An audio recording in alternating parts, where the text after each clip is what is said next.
In today's video, I'm going to teach you how to use incognito mode with Grok AI.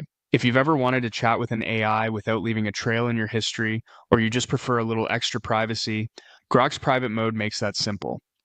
We'll walk through getting to the official site, turning on the private setting, and understanding exactly what it does for your data. Start by opening your browser and going to your preferred search engine. In the search bar, type Grok AI. You're looking for the official result that takes you to Grok's website. A quick tip here. Always double check the URL before you click. You want to land on the legitimate Grok site, which helps you avoid lookalikes and make sure the features you're using are the real deal. Click the Grok AI result to open the home page.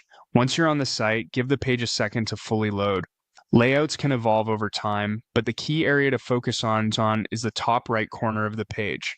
That's where Grok places the control we need. Scan that corner and look for the option labeled Private. It's designed to be easy to spot so you can switch quickly when you're about to begin a sensitive conversation. Go ahead and click Private. When you do, Grok will confirm that you're in a private session. You'll see messaging that makes it clear what this mode does. This chat won't appear in your history, and it will not be used to train models.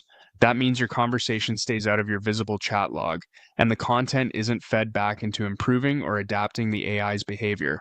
It's a focused privacy layer for the session you're about to have.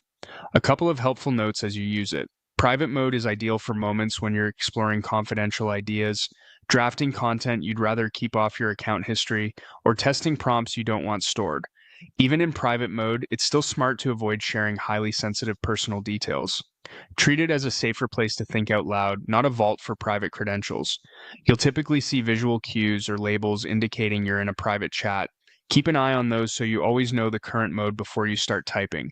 And that's really all there is to it. Search for Grok AI, open the official site, click private in the upper right, and you're set for a chat that stays out of your history and isn't used to train models.